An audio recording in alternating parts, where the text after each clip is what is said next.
네, 오늘도 우리를 사랑하시는 주님께서 우리 안에 계십니다.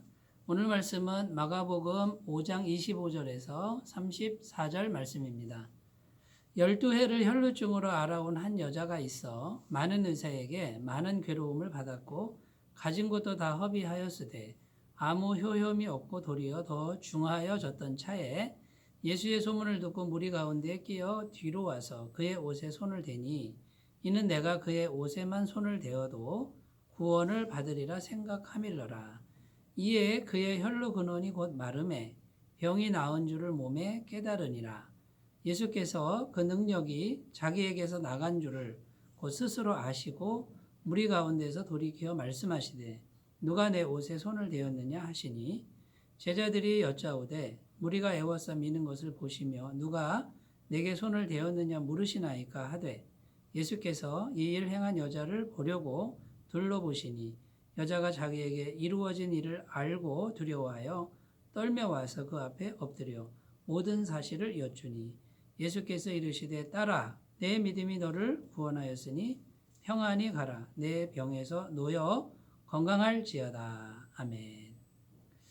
네, 오늘 말씀에 보면 12년 동안 혈루증을 알아온 한 여인이 예수님의 옷자락을 만짐으로 그 12년 동안 고치지 못했던 고질병 같은 그 혈루병을 고침받는 그런 내용이 기록되어 있습니다. 여러분 한번 생각해 보십시오. 12년 동안이나 혈루증을 알았는데 그것을 고치려고 무척이나 노력을 했을 것입니다. 그런데 12년 동안이나 고치지 못했다 이 말은 그 병만 봐도 그 자체만 생각해도 엄청난 고통이지만요. 다른 부분들도 많은 고통이 뒤따라옵니다. 첫 번째는 금전적으로 다 소진이 되었다라는 것이고요.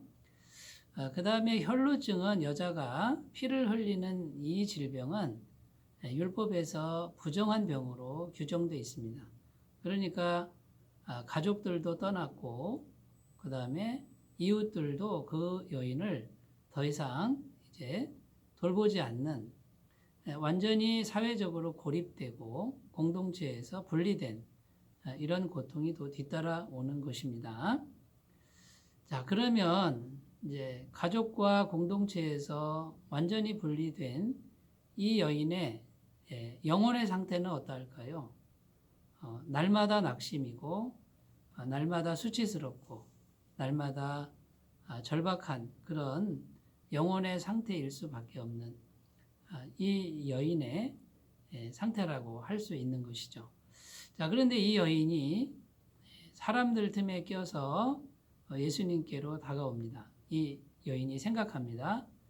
예수님 뒤로 가서 몰래 옷자락만 만져도 나는 나음을 입겠다라고 생각하고 그리고 최선을 다해서 자신의 전부를 걸고 사람들 틈을 비집고 들어가서 드디어 예수님의 옷자락을 딱 만졌습니다. 그때 예수님 몸에서 성령의 능력이 흘러나갔다. 예수님은 이렇게 말씀하고 계시고요. 그 능력이 여인의 몸속으로 들어가서 혈루 근원을 마르게 했다라는 것이죠.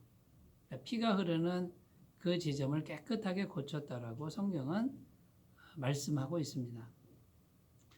예수님께서는 능력이 나간 걸 아시고 누가 내 옷에 손을 대었느냐 하고 사람을 둘러보셨습니다. 물론 예수님은 누군지 알고 계셨을 것입니다. 그런데 왜 이렇게 하셨느냐면요. 그 여인이 스스로 사람들 가운데 자신을 드러내길 원하신 것이죠. 이제 수치스럽거나 부끄러워하지 말고 건강한 모습으로 내가 그 여인입니다. 내가 그 사람입니다. 라고 사람들 가운데 자신을 드러내기를 원하시는 거죠. 이 여인이 용기 있게 자신을 드러냈고요. 예수님으로부터 병을 고침받은 것을 고백했을 때 예수님이 많은 사람들 앞에서 칭찬합니다. 딸아, 내 믿음이 너를 구원하였으니 평안히 가라. 내 병에서 놓여 건강할지어다 하고 많은 사람들 앞에서 크게 선포하셨다라는 겁니다. 육체적 병만 고치는 것이 중요한 게 아니고 공개적 선포를 하시는 거죠. 너는 하나님의 은혜와 능력으로 완전히 고침받았다. 그러니 이제는 사람들 틈에서 건강하게 살아가라. 영혼까지 세우시는 주님의 이 세밀한 섭리와 사랑을 엿볼 수 있다라는 것입니다. 자, 오늘 이야기는 이런 이야기인데요. 오늘 말씀을 통해서 우리가 또 이제 생각해 봐야 될 것들이 몇 가지가 있습니다. 첫 번째는요, 이 여인이 고침받는 이제 그런 관점에서 우리가 생각해 봐야 되는데, 이 여인이 어떻게 고침받을 수 있었느냐라는 겁니다. 첫 번째는요, 분명하고 구체적인 소원을 마음에 품었다라는 겁니다. 28절에 보면 그의 옷에만, 예수님 옷에만 손을 대어도 구원을 받으리라 생각함이라, 이렇게 기록합니다. 자, 이 여인이 예수님께로 가서 옷자락에 손을 만지면 구원받는다라는 분명하고 구체적인 생각을 했다라는 겁니다. 두리뭉실한 게 아니고요. 아주 구체적으로 생각하고 현실적으로 생각한 그 소원을 가지고 항상 생각하고 있었다라는 거예요. 자, 우리가 평상시의 삶이 성실하고 신실할 경우에 우리가 구체적으로 구하지 않아도 하나님께서는 다른 부분을 넉넉하게 채워주시고 응답하십니다. 우리가 구하기 전에 우리에게 있어야 할 것을 하나님께서는 아신다. 이렇게 성경은 증언하고 있습니다. 그런데 우리가 때로 인생을 살다 보면 분명하게 우리가 마음에 작정을 하고 힘을 들여서 기도해야 될 때가 있습니다. 인생에 여러 가지 문제가 생길 때가 있는 것이죠. 자, 그때에 우리는 마음을 집중해야 됩니다. 분명하고 구체적인 소원을 생각에 품고 생각에 잉태하고 그걸 가지고 기도해야 되는 것이죠.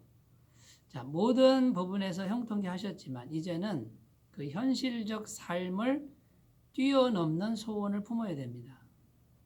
그 고난의 현실은 혈루병인데 현실을 그냥 받아들이는 게 아니라 그 혈루병을 나을 수 있다라는 구체적인 생각을 잉태하는 것. 이것이 첫 번째 무엇보다 중요한 부분이고요. 현실에 안주하고 현실을 받아들이는 그런 생각으로는 이런 기적의 현상들이 잘 경험되지가 않습니다. 그러므로 분명하고 구체적인 소원을 잉태하는데 현실을 뛰어넘는 믿음 있는 그런 생각들이 우리 안에 있는 것이 중요하다라는 것입니다. 자, 그러므로 우리가 날마다 우리가 현실을 하루하루 살아가는데 자, 현실은 그대로입니다. 그러나 우리의 생각 속에서는 이 현실을 뛰어넘는 구체적이고 분명한 소원을 잉태하셨으면 좋겠습니다. 자, 두 번째는 이 소원을 한 번만 생각하는 게 아니라 지속적으로 생각하고 지속적으로 품고 지속적으로 기도하는 것이 중요하다라는 것입니다. 이 여인이 한 번 생각하고 즉시로 가서 예수님 옷자락 만져서 즉시로 구원받고 이렇게는 되지 않을 것입니다. 계속해서 수십 번, 수만 번, 수십만 번을 또 생각하고 또 생각하고 그 생각의 끝에 이제는 예수님이 가까이 오셨을 때 행동으로 옮긴 것이죠. 그래서 오늘 말씀 34절에 보면 내 믿음이 너를 구원하였다. 예수님이 이렇게 말씀하셨는데 이걸 다른 말로 이렇게 표현할 수 있습니다. 내가 내 속에서 지속적으로 소원을 품고 생각한 것, 그것이 너를 구원했다라는 것입니다. 여러분, 우리 마음속에 또 우리 생각 속에 어떤 소원이 있는 것을 잊어버리지 말고 빼앗기지 말고 지속적으로 품으면서 그것이 믿음이 될 수 있도록 그렇게 잘 관리하셨으면 좋겠습니다. 자, 세 번째 무엇보다 중요한 게 있는데요. 세 번째는 주님의 임재 안으로 들어가라라는 것입니다. 주님 가까이 가라는 것이죠. 우리가 소원을 품어도 또 지속적으로 생각해도 예수님 가까이 나가지 않으면 아무 소용이 없습니다. 왜냐하면 실제적으로 우리를 고칠 수 있는 능력은 예수님 가까이 가야만 얻을 수 있는 것입니다. 실제로 이 여인은 사람들 틈을 헤치고 들어가서 참 힘들었을 것입니다. 최선을 다해서 헤치고 들어가서 예수님 가까이 가서 옷에 손을 대었습니다. 예수님의 임재, 하나님의 임재 안으로 들어가서 손을 내밀었을 때 성령님의 능력이 그 사람을 통해서 들어간 것이죠. 자, 예수님의 임재 안으로 들어가야 됩니다. 이것은 기도 생활을 의미하고요. 기도를 통해서 성령님의 임재가 우리 심령에 충만하게 임할 때까지 기도해야 된다는 그런 말씀이 되겠습니다. 자, 성령님의 임재는 첫 번째 예수님의 십자가 보혈을 우리가 마음에 받아들이고 그 예수님의 십자가 보혈로 완벽한 죄사함을 먼저 받고 믿음으로 받아들이는 게 중요합니다. 그리고 성령님이 충만하게 임하실 때까지 기도하는 게 중요합니다. 자, 그 상태에서 늘 소원을 품고 늘 생각하던 그 기도 제목을 아뢰었을 때 현실을 뛰어넘는 기적의 역사가 일어났다라는 것입니다. 자, 이 여인이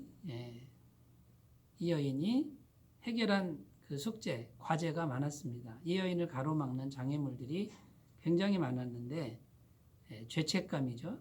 나는 부정한 여인이라고 하는, 그래서 사람들 앞에 나가면 안 된다라고 하는 이런 생각을 뛰어넘었고요. 현실에 안주하는 생각을 뛰어넘었고요. 예수님 외에 다른 걸 의지하려고 하는 그 마음도 가라앉히고 예수님께 적극적으로 나아가서 고침을 받았다라는 것입니다. 오늘 말씀에서도 하나님께서는 우리에게 소원을 품고 믿음을 품고 주님의 임재 안으로 들어와서 주님의 능력, 주님의 은혜를 경험하라고 우리를 초청하고 계시는 것을 말씀하시는데 거기에 믿음으로 반응하는 우리 모두가 되었으면 좋겠습니다. 기도하겠습니다. 하나님 아버지, 12년 동안 인간의 힘으로, 현실적 힘으로 고칠 수 없었던 혈류병을 예수님의 임재 안으로 들어가서 구체적 믿음을 가지고 해결받고 고침받은 여인의 이야기를 읽습니다. 우리도 이렇게 살 수 있도록 도와주시옵소서. 예수님의 이름으로 기도드립니다. 아멘. 주님께서 주시는 믿음 안에서 강건하시기 바라겠습니다. 감사합니다.